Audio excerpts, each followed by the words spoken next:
Bonjour les excellents, dans cette vidéo, deux petits exercices niveau terminal, spécialité maths sur le raisonnement par récurrence. Et donc c'est parti avec le premier exercice. La suite UN, définie par U0 égale 0 et pour tout entier naturel n, UN plus 1 égale 1 sur 2 moins UN. Et la question est, démontrer par récurrence que pour tout entier naturel n, UN égale n sur n plus 1. Alors bien sûr, nous allons commencer par un petit rappel de cours à propos du raisonnement par récurrence. Celui-ci s'effectue en 3 étapes.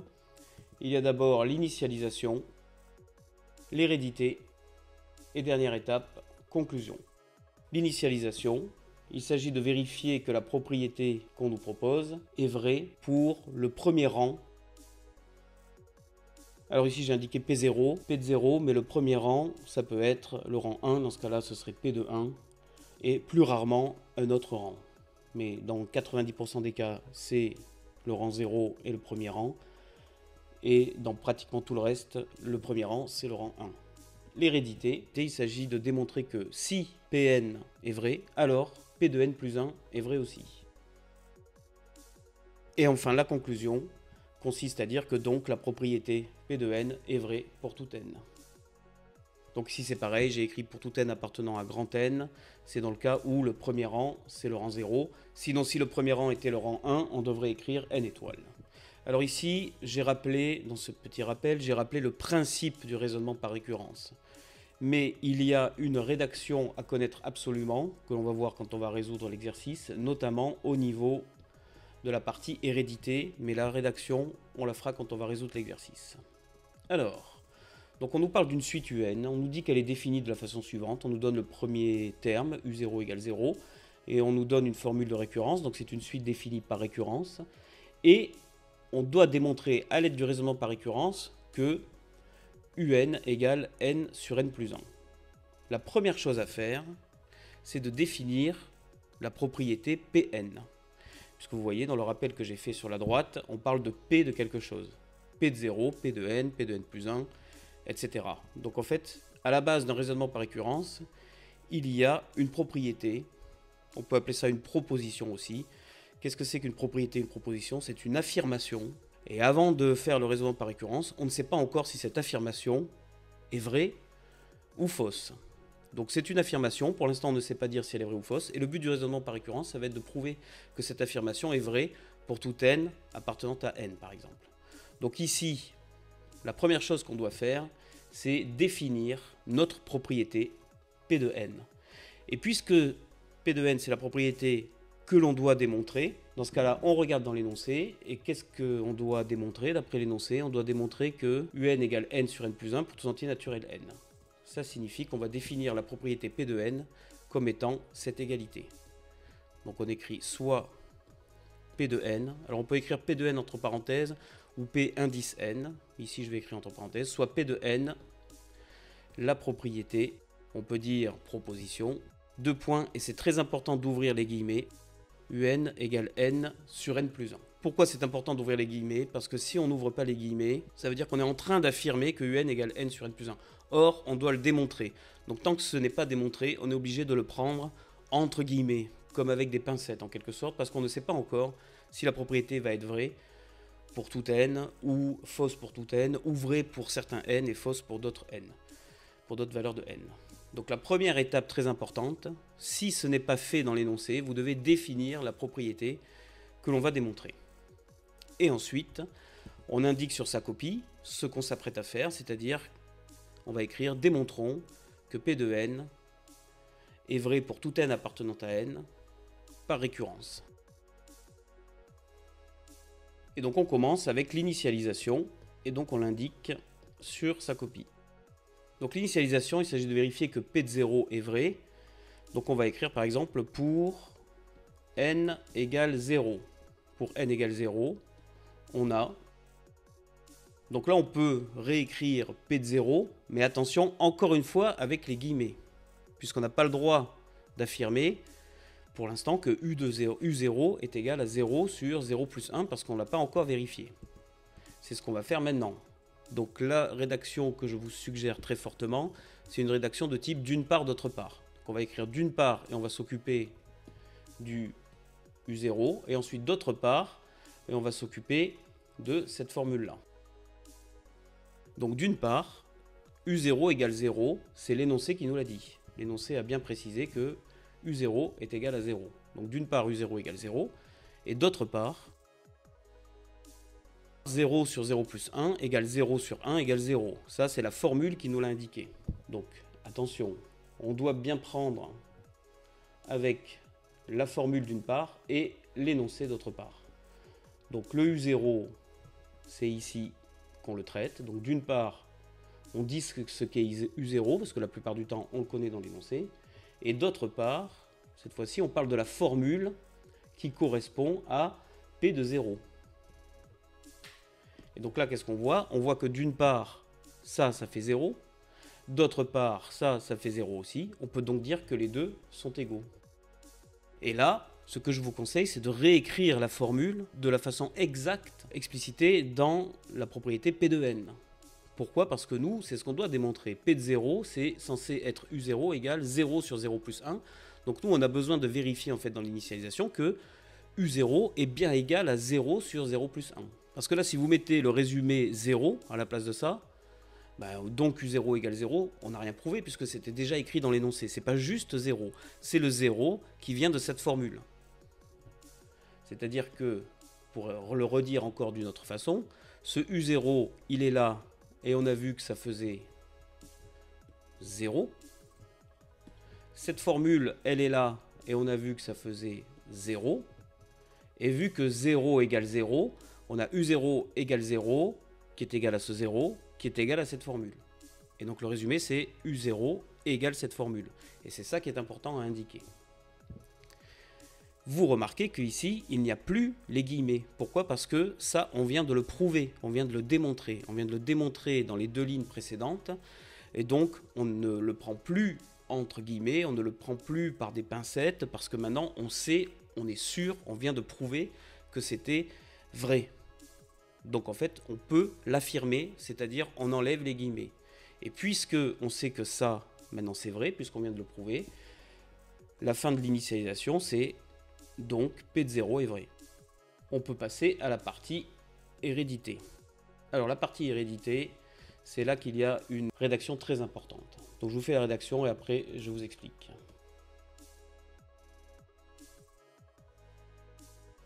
Donc la rédaction que je vous propose est la suivante.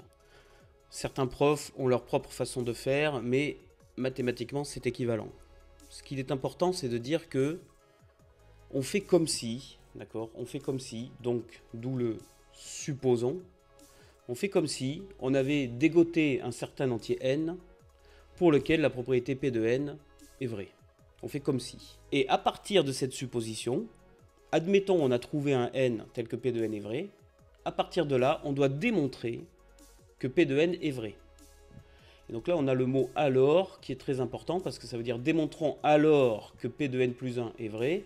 Ça veut dire en fait démontrons alors que sous cette hypothèse que l'on vient de faire à la première ligne, dans ce cas-là, P de n plus 1 devient vrai elle aussi. C'est-à-dire la propriété devient vraie également au rang n plus 1. Donc ça s'appelle hérédité, de la même façon qu'un caractère héréditaire en SVT, c'est-à-dire si les parents, bon je vais prendre une analogie qui n'est pas exactement correcte d'un point de vue SVT, mais disons que si les parents ont tous les deux les yeux bleus, les enfants auront les yeux bleus. Donc c'est héréditaire, c'est-à-dire si à la génération d'avant un certain caractère est vérifié, on sait qu'on va le retrouver à la génération d'après. Bon ben là c'est pareil. P de n, c'est comme si c'était la génération numéro n de la propriété. P de n plus 1, c'est comme si c'était la génération n plus 1, la génération d'après. Et donc si le caractère est héréditaire, si l'hérédité fonctionne, ça veut dire que si P de n possède le caractère vrai, P de n plus 1, la génération d'après, possédera elle aussi le caractère vrai.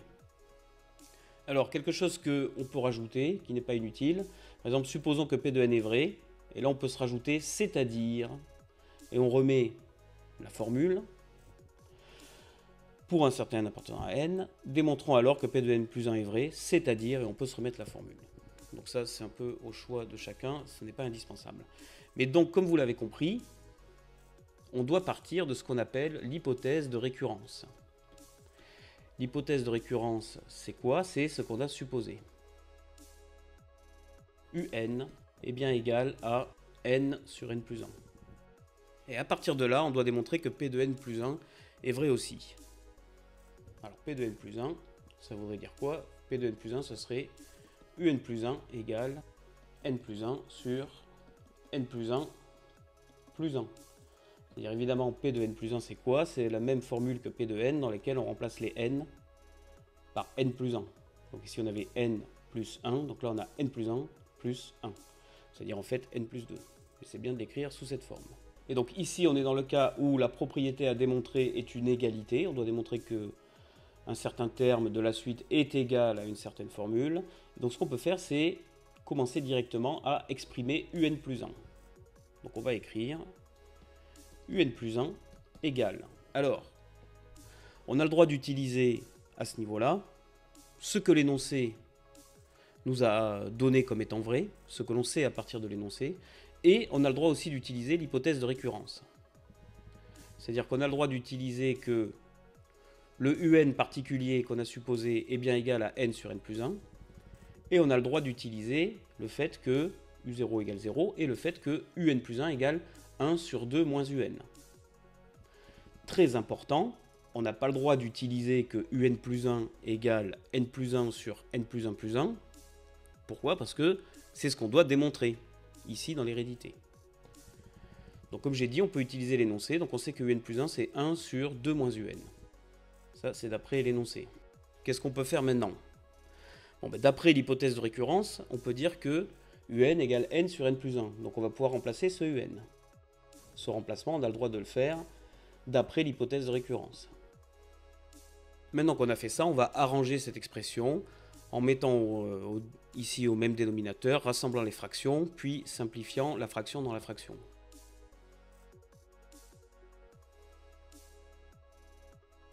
On obtient que UN plus 1, notre point de départ, est égal à n plus 1 sur n plus 2.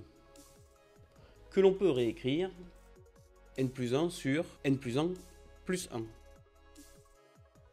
On vient de démontrer que n plus 1 est égal à n plus 1 sur n plus 1 plus 1.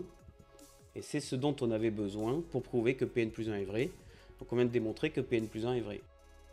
Et donc, la propriété P de n est héréditaire. L'hérédité est donc terminée. On a bien prouvé que la propriété P de n était héréditaire. On peut passer à la conclusion. Donc là, la conclusion, c'est pareil. Il y a une phrase à apprendre par cœur. Utilisez celle de votre prof. Moi, je vais vous proposer une phrase que j'aime bien. L'important, c'est en fait de récapituler ce qu'on a fait précédemment et d'en déduire que la propriété P de n est vraie pour tout n appartenant à n. On a démontré que P de 0 est vrai et que la propriété est héréditaire. Donc pour tout n appartenant à n, UN est égal à n sur n plus 1. Et donc ceci termine l'exercice. On va pouvoir passer à l'exercice numéro 2. Donc un exercice très similaire où on doit démontrer quelque chose par récurrence, le tout basé sur une certaine suite.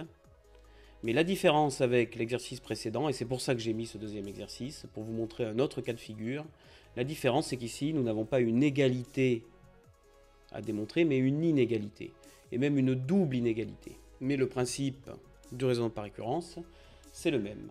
Et donc la première chose que l'on doit faire, c'est définir notre propriété P de n. Mais avant ça, on va procéder à la lecture de l'énoncé. Soit Vn la suite définie par V0 égale 0, et pour tout entier naturel n, Vn plus 1 égale racine de 0,5 Vn plus 8.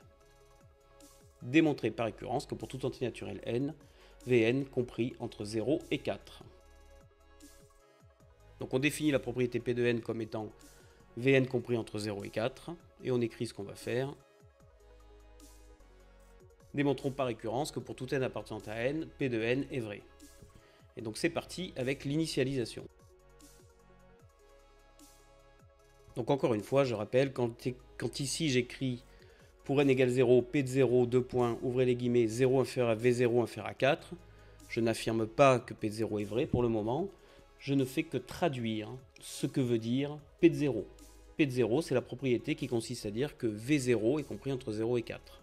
Pour l'instant, je ne sais pas si c'est vrai ou si c'est faux. Et dans l'initialisation, je dois démontrer que c'est vrai. Donc on va juste dire que or V0 égale 0. C'est ce qui était indiqué dans l'énoncé.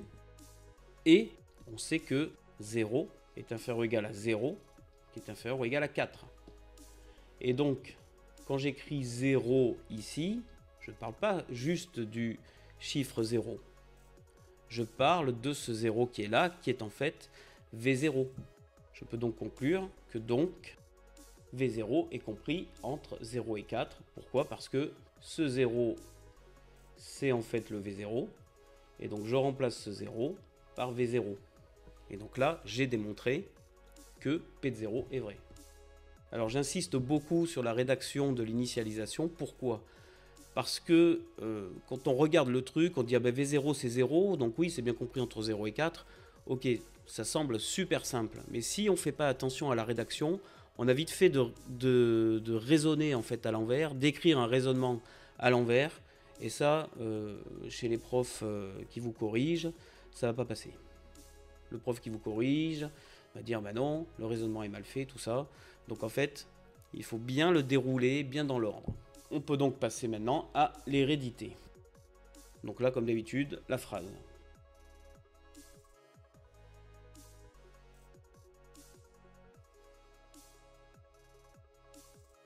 Donc supposons que Pn est vrai pour un certain n appartenant à n.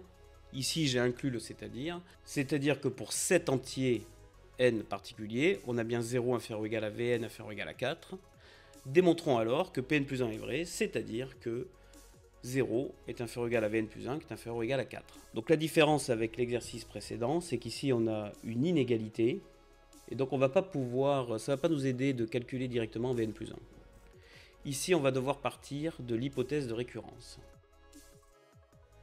Donc d'après l'hypothèse de récurrence, 0 inférieur ou égal à Vn inférieur ou égal à 4.